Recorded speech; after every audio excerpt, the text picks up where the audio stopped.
I didn't need help from anybody. I was good at everything. And this, the drugs and the alcohol, I couldn't stop doing it. I went down a path of destruction, just about escaping the feelings. I never used one without the other. It was chaos. Dump trucks, insanity plowed into us. I know it was the devil. I actually got suspended from baseball. I said, I need help, but I can't do it anymore. I fell on my own.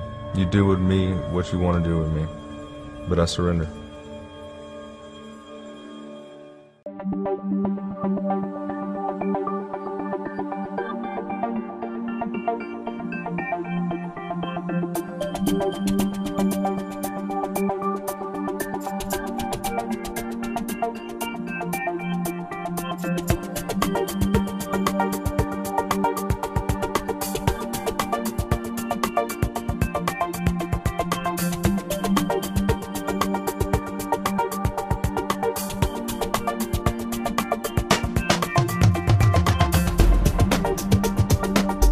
Welcome to This Week with Sheriff Dave Phalen, a weekly program on LSN, Channel 9 right here in Lancaster, and also with our friends over at 90.9 FM, WFCO Radio.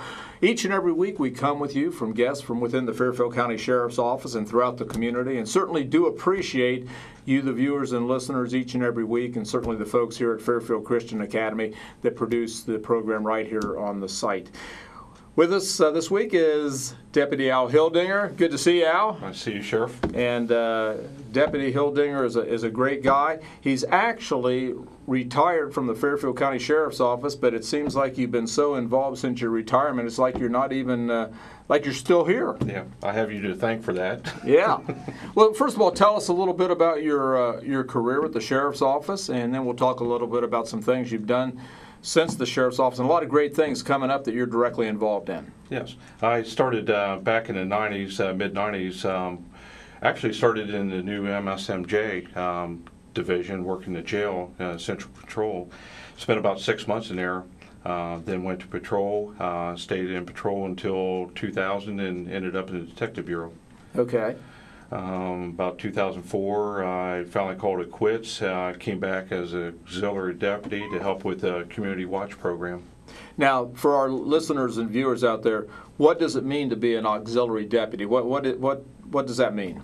Basically, the auxiliary deputy program for our viewers is you're basically still have all the authorities and stuff as a regular deputy. You have all the powers and stuff as a deputy, but you're doing it more on a volunteer basis.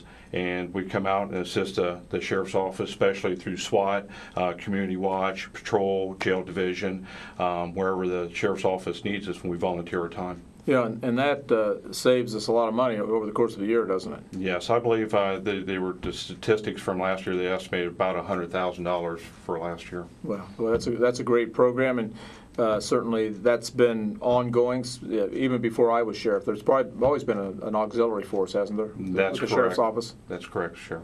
So as part of that, so you retire, you still maintain being an auxiliary or special deputy, but then you're also part of the Red Cross. That's correct too. I try to, it's been a little bit limited here lately, but I still try to keep in touch with them and work with them. And we have the Ride for the Red. It's a motorcycle parade style benefit, and that's August 11th. And we're right now, myself and Deputy Strawn is trying to coordinate that and working with the Red Cross for a fundraiser. Now, I know when people think of the Red Cross, sometimes they think about, giving blood, but they do a lot of different things, don't they? Yes. I'm actually one of the disaster response people. I've been out, per se, at Katrina. I was down there for 5 weeks. Were you really? Yes, I spent 5 weeks down assisting with them. I spent 3 weeks, came back for a week, rested, went back for 2 weeks. So they do disaster response, plus they help us locally. For instance, this power outage we had, setting up cool stations, assisting wherever people needed for food, water, and cooling stations. Do you know how many people they had down at the Red Cross Center during the power outage? No, I do not know the exact number. When you were with Katrina, when you went down to assist with Katrina, what did you find? What was that like? It was something probably more tougher than actually working law enforcement. Some of the devastation, the effects on the family and stuff. Us as law enforcement, if we are affected by something, we talk to our fellow officers and we have somebody to discuss. I was actually down there with a security team with other law enforcement officers, and what we seen down there is nothing like law enforcement. We couldn't make fun of, we couldn't joke around to relieve the stress. It was just something I hope nobody ever has to go through. And what exactly were your responsibilities while you were there?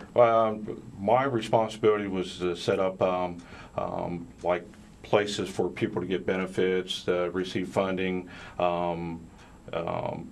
food assistance, lodging and shelters. I made sure the safety for, as they stated, their clients and for our staff. That was pretty, certainly, if I remember correctly, pretty chaotic originally, wasn't it? Yes, it was. It was very chaotic.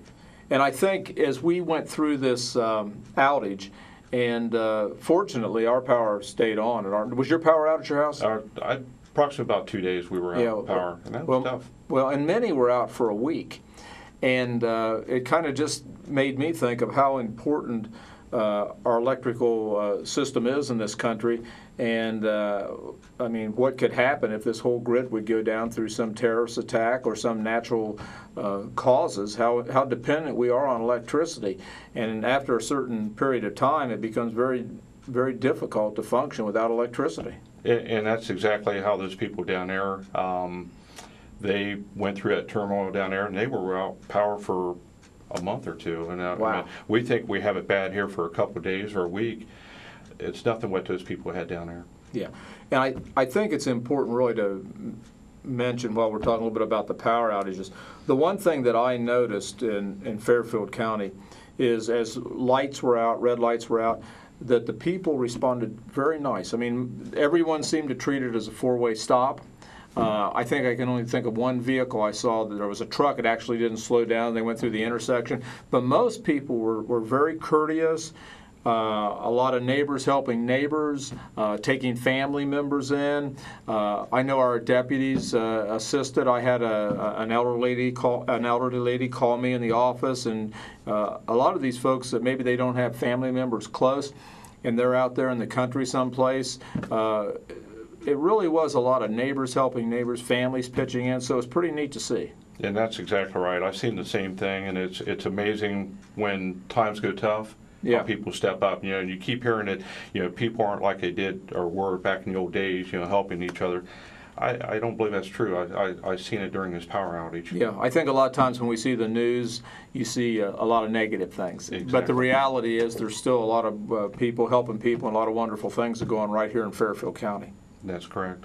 You know, thinking back on your career and certainly your retirement, Al,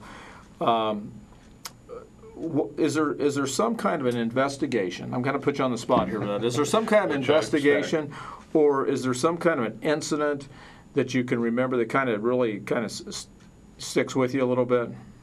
Yes, I think that one that always sticks to my mind is. Of course, we run across people we know, incidents, and sometimes it's not good when we roll up. Myself and one of the lieutenants was on third shift patrol and got dispatched in an accident. Turned out to be a single car fatality, and as we pulled up and approached the vehicle, it was somebody that we knew quite dearly in the vehicle. So, wow. You know, that's something we cross. We don't want to cross, but it happens in our career. I'm sure you've had that too. Yeah, that's a very difficult situation, to say the least. The other thing that I think what we need to talk about is recently there was an individual that was involved in a high-speed chase with a stolen car with the Highway Patrol, and they ended up out off 22. Was around Delmont? It was 159 around Shop Road. Okay, around that area. And as a chase, the Highway Patrol chased the guy. The individual jumped out of the car, and actually it entered a couple homes in that area out off 159. And you were part of that. You were called out as part of our SWAT team, right? That's correct. And of course, we know from the news media and stuff, I got a little overheated during that chase. We were 3.5 hours with our full turnout gear, and had to be assisted out of the woods. That's right. Yes. You had to. In fact, they even actually took you to the hospital, didn't they? Yes, under me not wanting to go, but yes, yes. Well, and I was concerned that day because we went out to one of the staging areas, and it was one of those days where it was probably pushing 100 degrees, wasn't it? Yes, I think the actual temperature when we responded out there was about 97. And of course, a lot of people don't understand, when we go out, especially on a search like that, we've got our full turnout gear with bulletproof vest, carrying our big guns, and there's a lot of heat that gets trapped in the body. Right.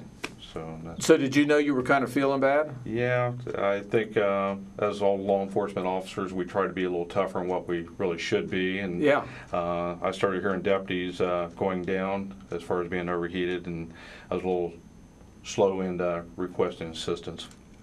Yeah. Well, we're glad you made it, and I do. It's really what's really kind of wonderful about you, Al, is the fact that you come in and involved in the Red Cross. You come in, you're part of our SWAT team. You come in when we have a SWAT situation. You're part of our community watch leadership. In fact, you're instrumental in that from the beginning, and you do it as volunteer. You don't get paid. So it's all kind of just because you care about the community. And that's correct. I like being involved with the community and helping out, and with the Red Cross, and we've got a lot of auxiliary deputies that's on the program, and they do the same thing. Yeah, and right now we have about 19 auxiliaries? Yes, that's correct, about 19. Okay, so do a lot of great things, a great program. We're coming a little bit close on time, so I think I'm going to wait till next week, but you are part of our Community Watch program, and I think next week we'll talk about what the Community Watch program is, and then secondly, you're going to be starting a class, and what folks out there may want to do if they want to be involved in that. Okay, so you can make it back? Yes, I'll make it back. Do your best, Al. Yes, sir.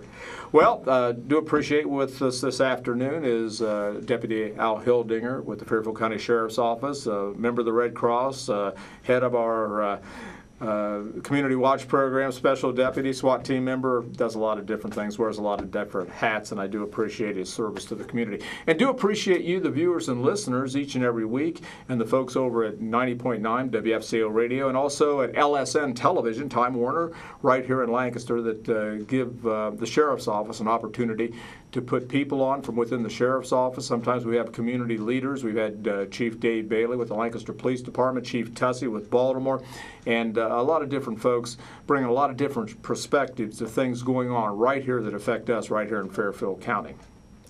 If you have any questions of me, be sure to give me a call in the office. My number is 740-652-7252. That's 652-7252. Would love to hear from you if you have any concerns about things going on, or you just want to call and say hello or offer a good idea. We've gotten a lot of great ideas over the years from a lot of our citizens, and we do value your input. Well, hope you can join us next week, same time, same place. Until then, God bless. If you're out there driving, buckle up, and we'll see you right here next week.